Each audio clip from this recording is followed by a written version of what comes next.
And now a more formal introduction. Sheila Abranches Pierce, a daughter of the late John Paul and Joan Abranches, granddaughter of Aristides de Sousa Mendes, has represented her family for 25 years in various events, honoring her grandfather in, among other places, New York City, New Jersey, California, France, and Portugal. She is currently living in San Ramon with her husband and children. And what I was intrigued at was that you have 35 first cousins. Yeah. You can tell us whether you know all their names by heart later.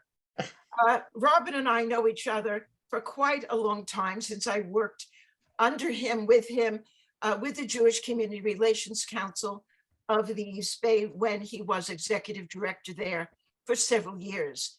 A native of Massachusetts and the University of Massachusetts, he, as I said, became executive director and did some really special things, including what he's going to present this evening. Later, he went on to hold executive positions in a variety of jobs in the years afterwards. Currently, he divides his time between Adventure, Florida, and Panama. Adventura. Sorry, Adventura. So That's that right. And where's that, near Miami? It's right in between Miami and Fort Lauderdale. Thank you. You're welcome. I've been to Florida in maybe 40 years since my parents lived there. And Panama City, Republic of Panama. He was the creator and manager of Panama City Congregation Kol Shereth Israel, co-founded the Panama Jewish Oral History Project, et cetera, and also the Panama Jewish Archives and Museum. Both of them and Sheila's parents created an international effort to reinstate John Paul's father, Aristides de Sousa Mendes, to his rightful place in Portuguese history for saving so many people, saving so many lives, and being a righteous individual. And now to explain how this was done, Robert and Sheila, Toda Rabba. Ta-da. Thank you. Thank you, Riva. It's wonderful to see you and to be able to be part of this evening's program. It's been a long while since I've had contact with people in the East Bay, and it's been even longer that I've not been able to visit, since I am far gone from that time in my life. But in any case, listen, I was the JCRC director for the Greater East Bay from 1979 to 1989. And one of my main responsibilities was to create and manage the Yom HaShoah Memorial on an annual basis. On March the 17th, 1986, I read in the Oakland Tribune a story of this gentleman named John Paul Abranches, who had claimed that his father had rescued Jews, and as a consequence of this good deed, was essentially written out of Portuguese history. I, again, in managing the program and also being a graduate of Yeshiva University and have been a student of the Holocaust, had never heard of this gentleman. And I was shocked. So I called up the reporter, whose name was Roland de Walk, who was a son of Dutch Jews. And he was somebody I had worked with, because one of my jobs was to work with the media and others within the Jewish community in sort of the context of being a defense agency dealing with issues of separation of church and state and others. Roland said, yes, the man has all of the information. I went out to where he was working and sat down with John Paul, and he told me the whole story of his father, which I had absolutely no knowledge of.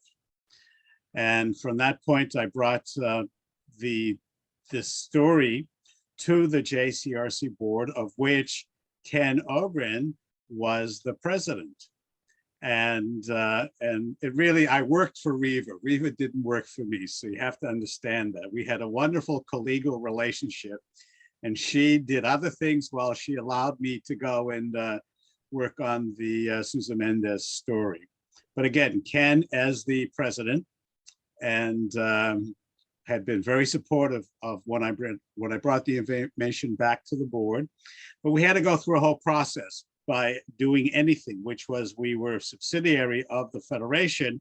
So we had to make sure the Federation was informed and gave us the hechsher, the seal of the housekeeping seal of good activities. So we did that. The board, I still remember it, is we had a board discussion and Ken led the discussion and they voted unanimously for me to bring, or Ken and I would then go to the Federation board and make the presentation that say that we as an organization would like to then advance the story of Aristides de Sousa Mendes and try to do as much as we could. I realized that if it was not because of quirk of history, my parents or grandparents could have been those petitioners in front of his office in the 1940s. And I, as a Jew, had an obligation to help these people because they themselves were victims of the Holocaust because he lost everything.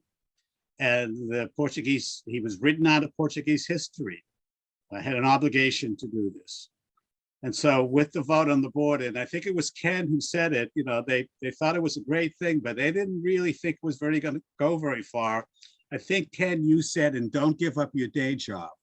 I remember somebody said that, but if it's I know your humor and you probably said it then, but in any case, we did get permission, and with John Paul Abranches and his wife, Joan, they lived, as people may have read, on Tamarack Drive in Dublin.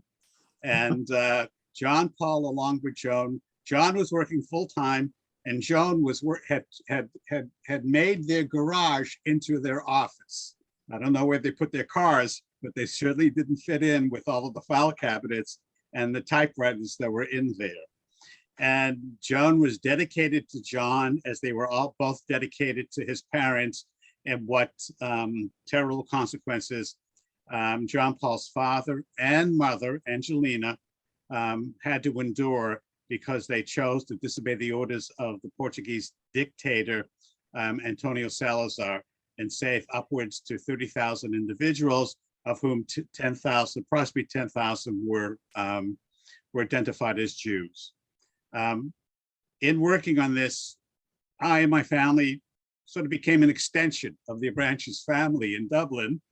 And we would go there and socialize with the family and then get a sense that my kids grew up with Sheila and along with her sister and two brothers. And then Sheila struck out on her own as a professional and moved to New York City. And from there was one of our articulators, one of the people who would represent us in our efforts. And I don't want to take so much more before Sheila can maybe share with you some of what she experienced, of her parents' experience prior to our ability to be able to bring the Sousa Mendes story to the world, because I know her father and her uncle Sebastian, along with other aunts and uncles, tried for many years to bring the Sousa Mendes story to the world and were not able to do that. And it was just luck. I can't say anything more of what it was to be able to work with it.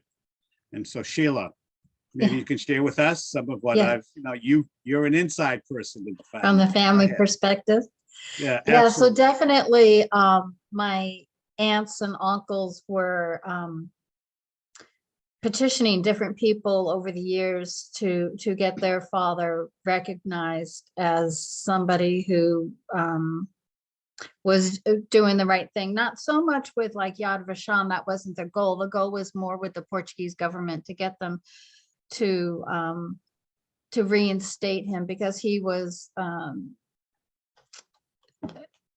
I don't know the right words. He was blacklisted, and so I believe in the early 60s, my Aunt Joanna was writing letters, and she wrote to different folks like Eleanor Roosevelt and others, and she eventually did get the Yad Vashem to honor my grandfather in 1967 or thereabouts, and that was a big deal in New York. Most of well, most of my dad's family lived in California, but a couple of them were in back east. Then following that, it was many years before Robert, you came around to help out, and that was also with Harry Waxman and We had a number of members of Congress who helped us yeah, with that. Yeah, right, yeah. right, and that was in Tony the Coelho at 80s. the end really Yeah, helped Tony us. Coelho, right. Yeah, yeah. And that's where the big push came, was when we got support from our local politicians. And from there, everything just kind of snowballed, with timing. And so there was a big petition to get him reinstated. And so finally the Portuguese government did reinstate him. And then everything, like I said, just started to move. There were different communities back east in New Jersey and New York honoring him. And as the word got out, more and more were eager to learn about him. There was a group in, Massachusetts, I think in New Bedford, Yeah, where, it was in Providence in New Bedford, was the Sousa Mendes Yeah. Society that Yeah. had been there for a long time. yeah, and it was a mix of the Jewish community and the Portuguese community there. And so there was a big push to get education out on him, with that community. And also by that time was in the early 90s, and there was a big national homage in Portugal for my grandfather, which was really something. And I think that was the sweetest, because my father had been working on this his whole life with his siblings, and to be able to go home and have his country honor his father was very satisfying for them, because there obviously was a lot of hurt. My father was very young when these events took place. He was What number was he of your grandfather's family? he Children? was number 13, and he was around 7 years old when all of this took place. And so his memories were very different than the older siblings. There was a time, because the family was sent home, and there was a time he was telling me he was playing soccer in the back of their house. They had a big house, a big yard. They had crops, like little crops, but still like a couple of acres. And so he was playing in the back of the house, and somebody came up and said, "Is this where Aristides de Sousa Mendes lives?" And my dad said yes. And the guy went down on his knees and kissed the ground. And my father, as a young boy, was just very kind of confused, like, why is this person doing that? And so I thought that was kind of like odd, growing up in California, you didn't really see anything like that, but yeah. So there were different events going on, like Robert had said, in New York, and trips to France and Portugal, where we took the same path that the refugees took, leaving from Bordeaux and traveling through Spain into Portugal. And it was very, very moving. The first time we took that trip was just my cousins. And then the second time we took that trip was with a bunch of children of the refugees and a couple of the actual visa recipients. And that was also just very moving. And some of those folks we've stayed very good friends with to this day, but it's very moving. I know too, there was this one family, if you remember him, Robert Spee Deutsch.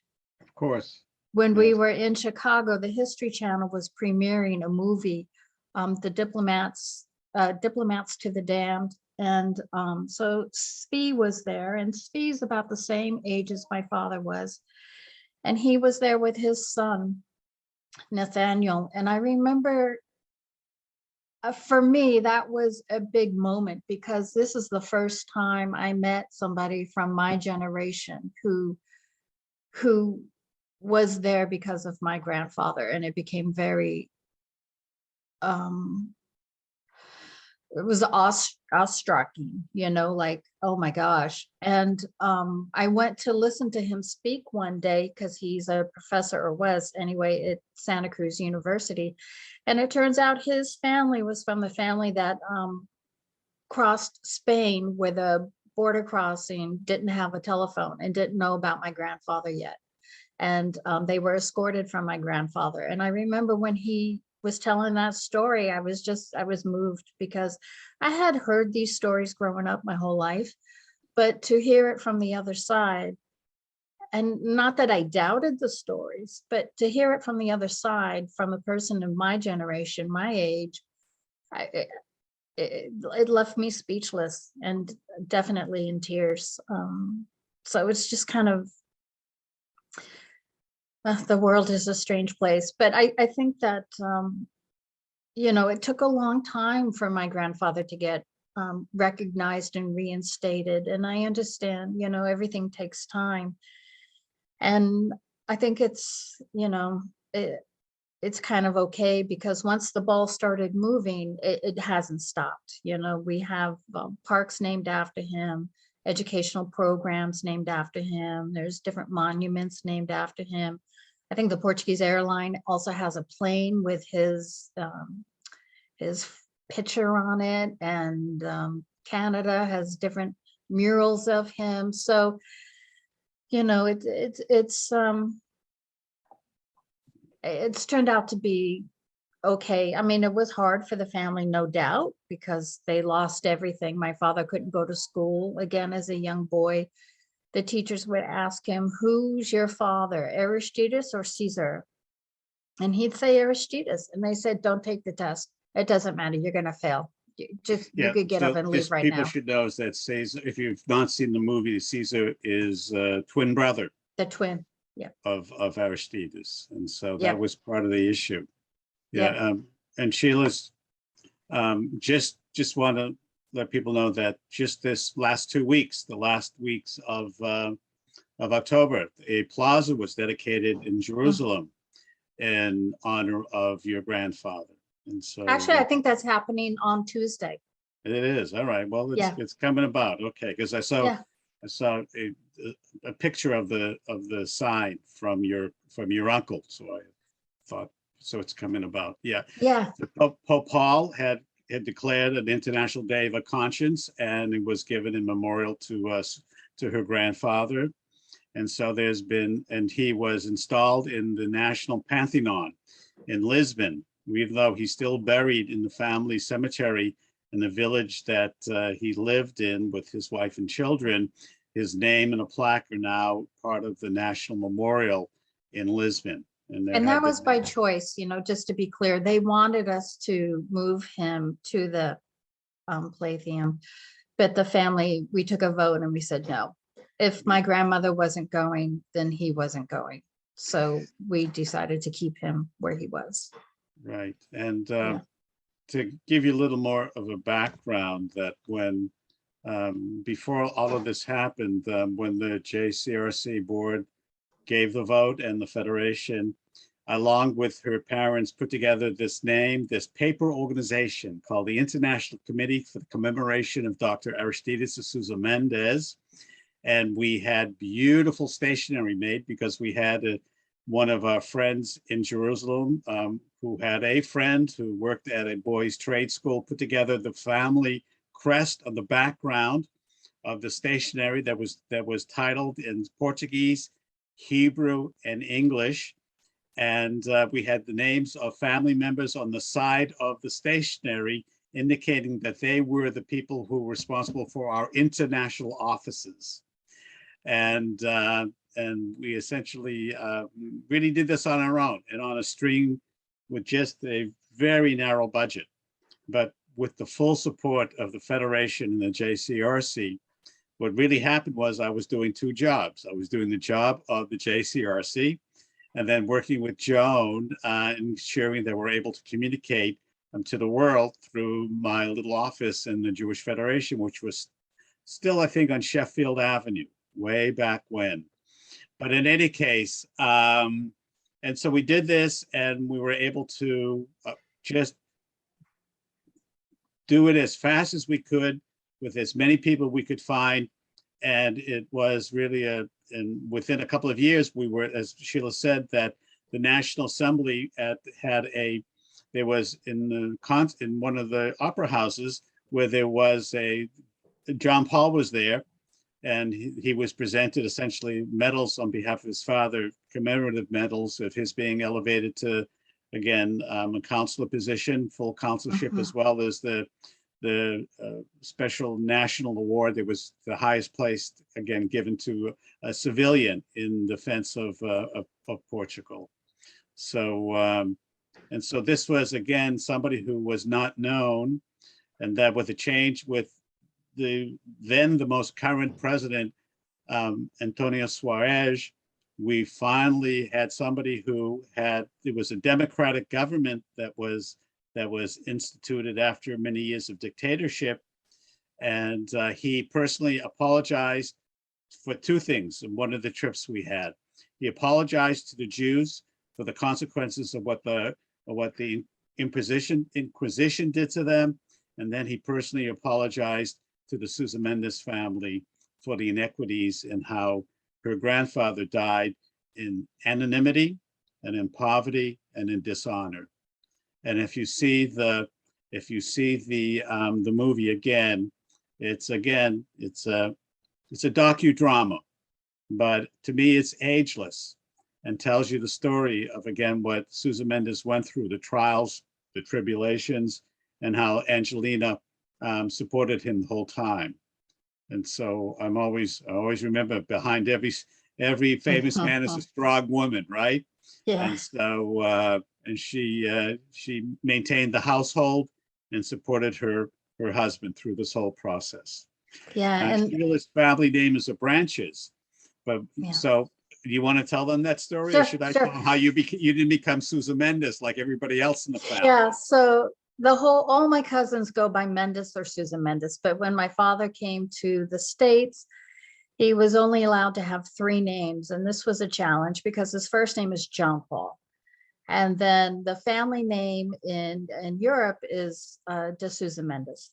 So that's 4 names. And they said that he can't have it. And he didn't want to separate Sousa or Mendes. He said those 2 names have to go together. So he decided to go with Abranches. He said that was the oldest name in the family tree. And tell them the whole story. Tell them the full family name. De Sousa Mendes de Amaral y Abranches. And I'm sure I'm not saying it correctly. If you were to talk to one of my Portuguese cousins, they'd make it sound really pretty, but but it's a long name. And so he went with Abranches. That was the oldest name. And he would joke all the time. And so he said, because one of his things was he joined the army to get a quicker citizenship, so he wanted to get paid first because the name is ABR. Nobody else really at the time had ABR. So yeah, so that's how he did it. So all my cousins have Mendes, and yeah, so, but that's how we got there. That's how we got that name. And it's a very rare name, even in Portugal. So it's kind of nice, Yeah. Nobody has it.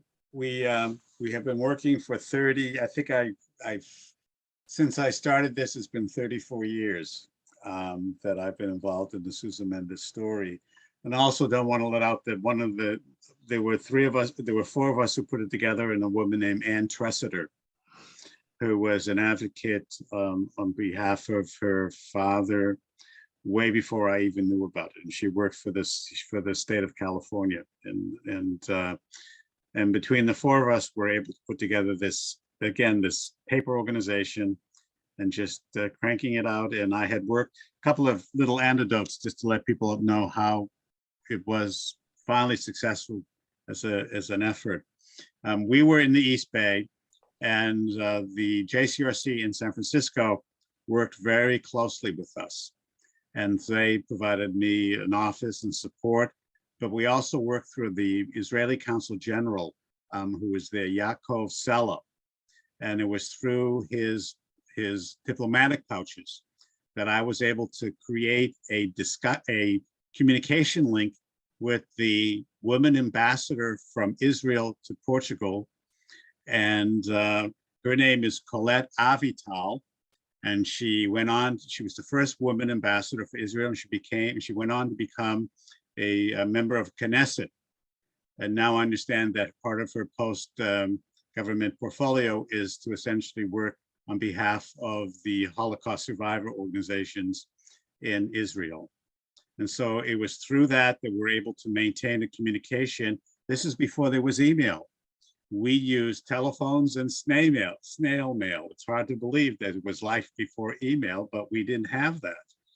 And so it really was an ongoing process with Joan coming into the office, she working for me part-time with JCRC, since that's the only amount of money I had for administrative assistance. And then we received some private funds that allowed us to then travel to Europe, as well as to pay for the bills that were accrued as we were doing this effort. And so that to us was, again, was a labor of love.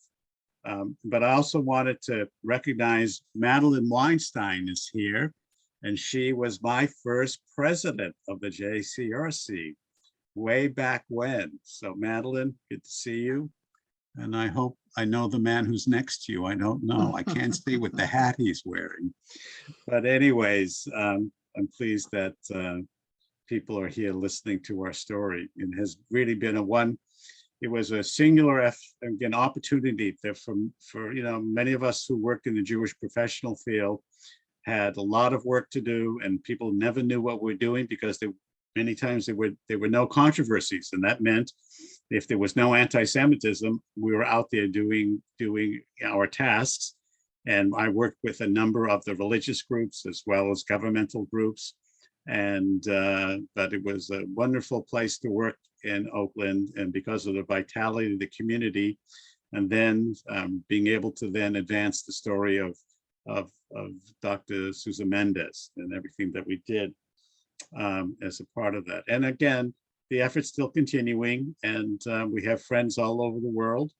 And I know there are a couple hundred visa recipients, a few hundred that have been identified. And as Sheila has said, many of them are our friends. And we work with some of our friends as well, Americans, to continue with the work here and in Portugal. And in France.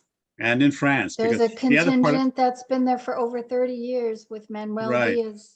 Right, and I once visited the expatriate community in France, and that was one of the things that I was able to do.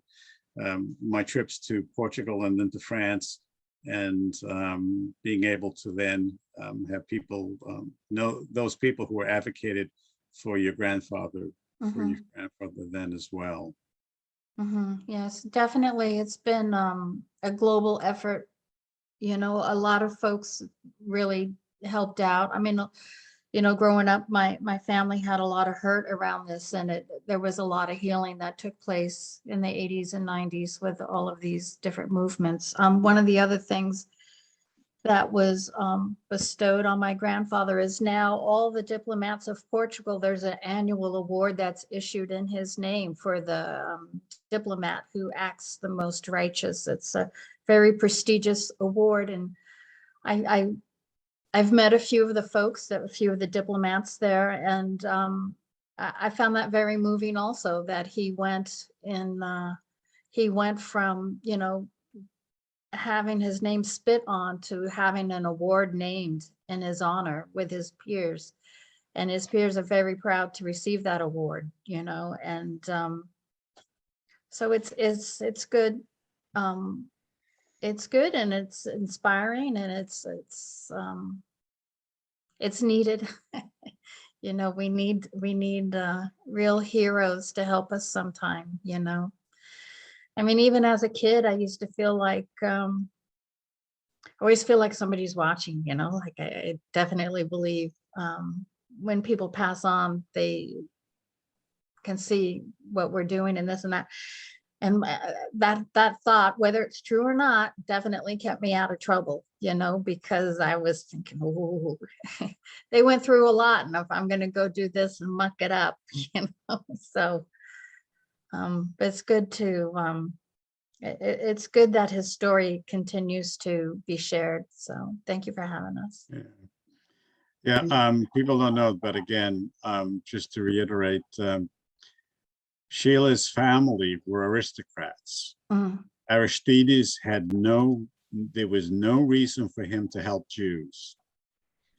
He was a devout Catholic. He was a Christian, a devout Catholic.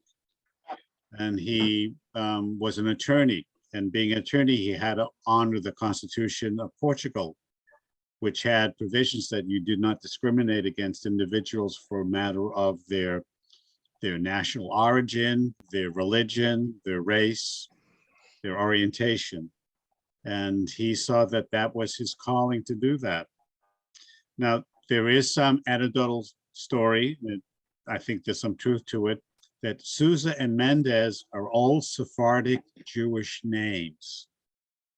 And even though the family were Catholic, and most probably because of the Inquisition, he was 100% Portuguese. By that, because I say that, was when Sousa Mendes was drummed out of the Portuguese civil service, lost his pension and everything, there was an inquiry by a gentleman called Lopes.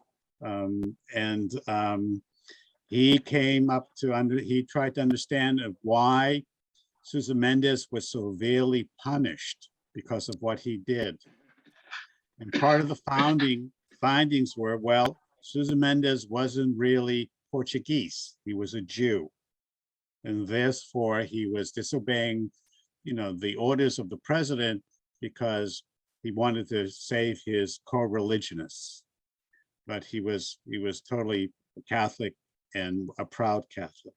But he knew of some stories of his family's Jewish background, but that was not the entire basis for what he did, because he was egalitarian, he was humanitarian, and that's what he stood by and suffered by.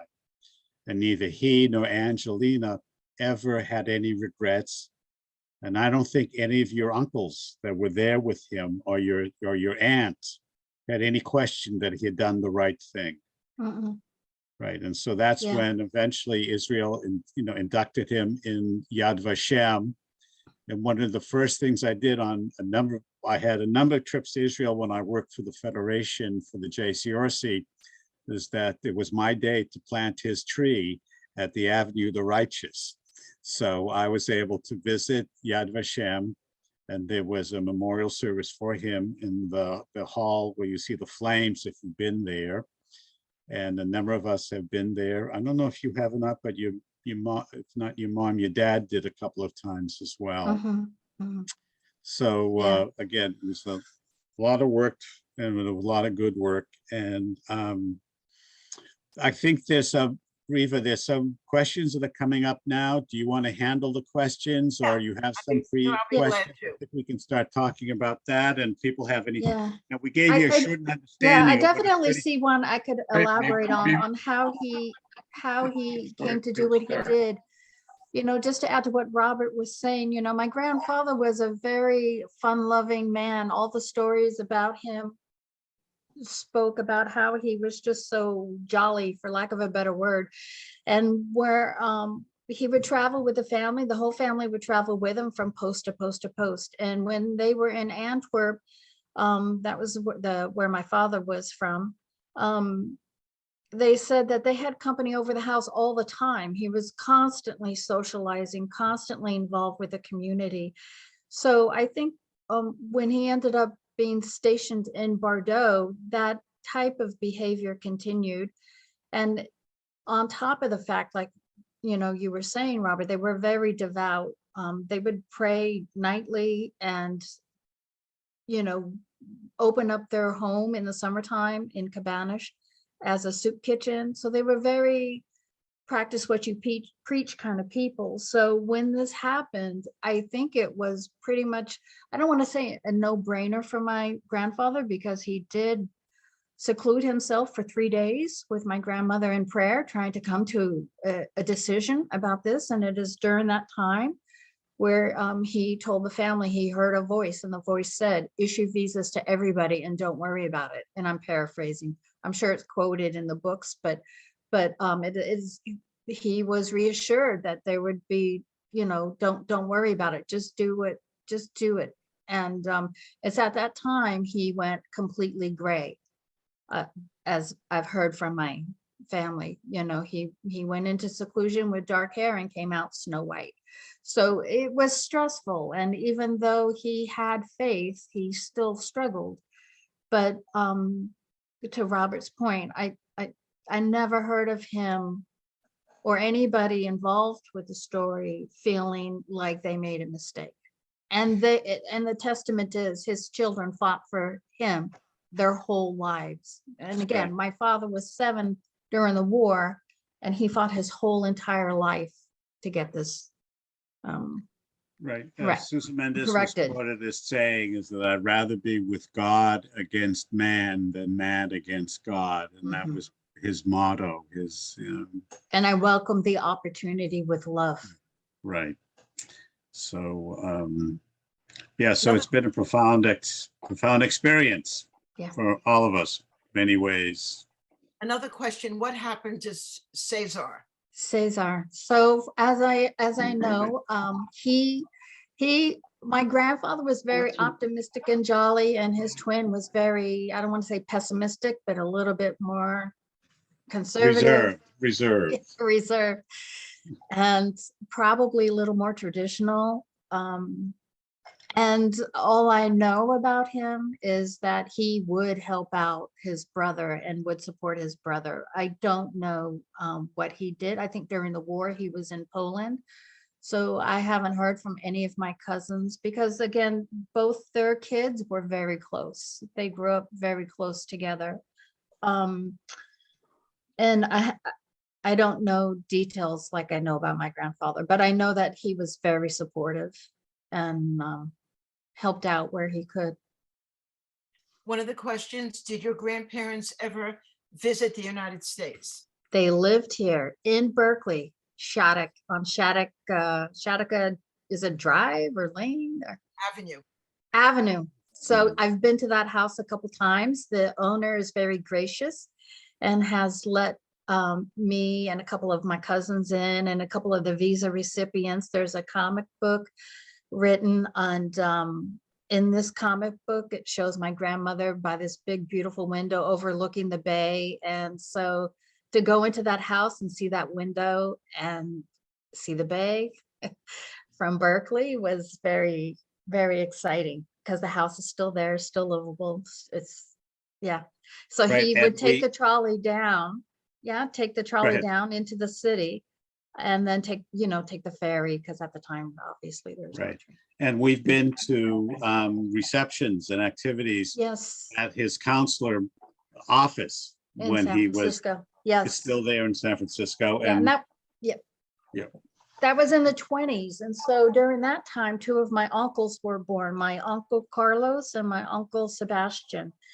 And those 2 actually fought during World War II. They were on Normandy Beach on day 2. So they signed up for the Army using their American citizenship from the London office.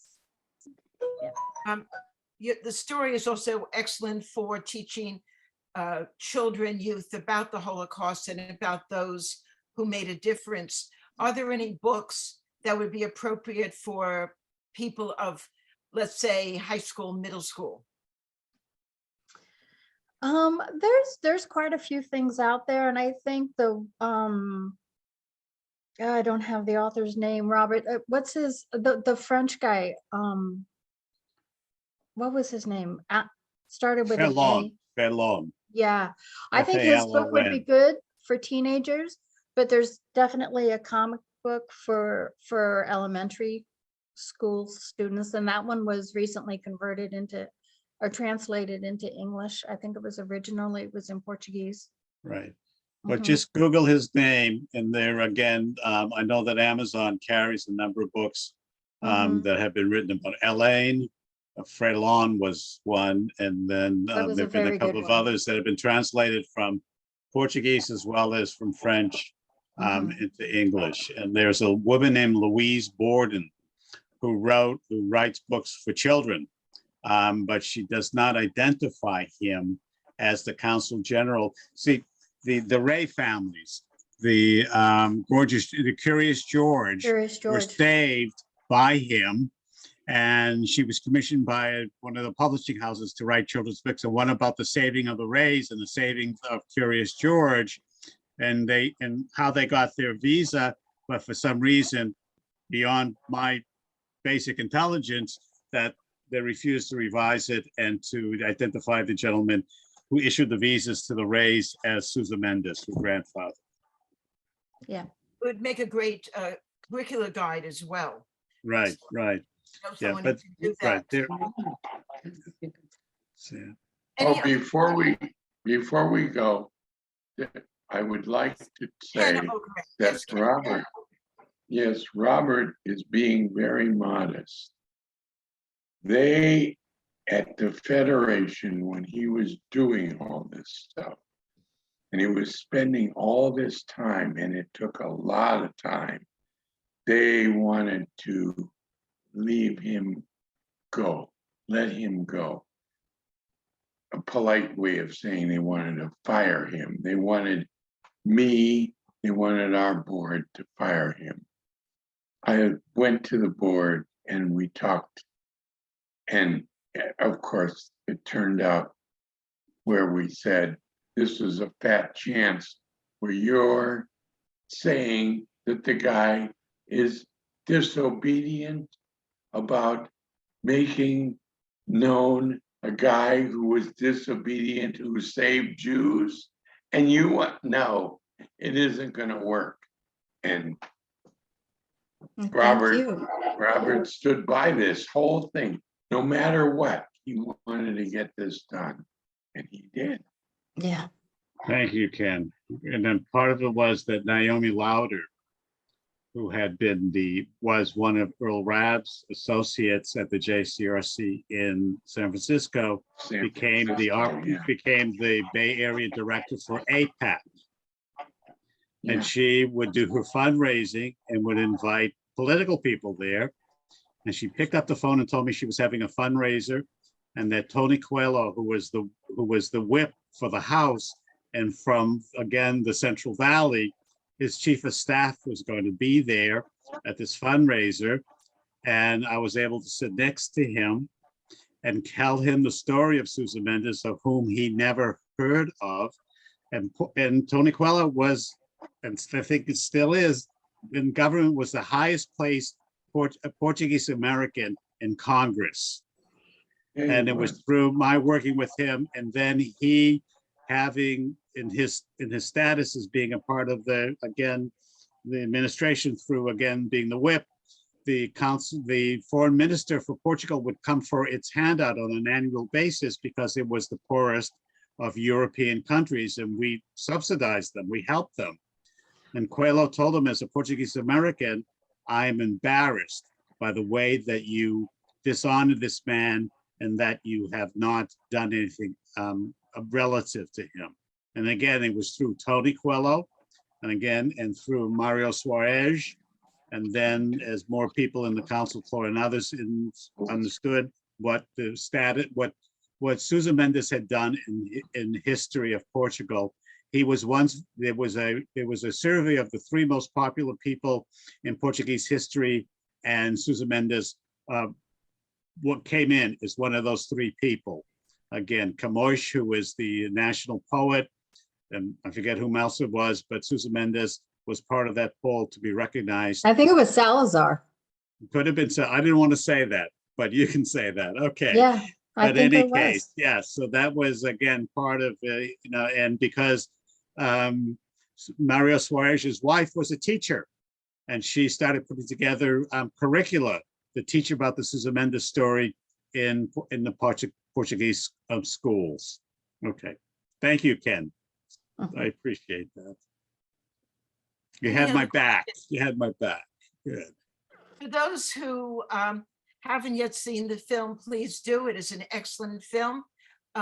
There's another whole day to see it, and then you also have 2 more days once you start to complete it. So there's plenty of time. Right. It's called Disobedience. It would make a great miniseries. Hmm. Yeah, if, before we leave, if I could, I did publish an article in the Journal of Jewish Communal Service relative to the whole history of how I was involved in part of the process. If you have a pencil and paper, I will give you my email address and I will send it to you as a PDF, or maybe Riva knows it, and a couple of others as well. You have my permission to do it. But if you can write it down, it's Robert.Jacobvitz, Jacobvitz, as you see on the screen, at sbcglobal.net.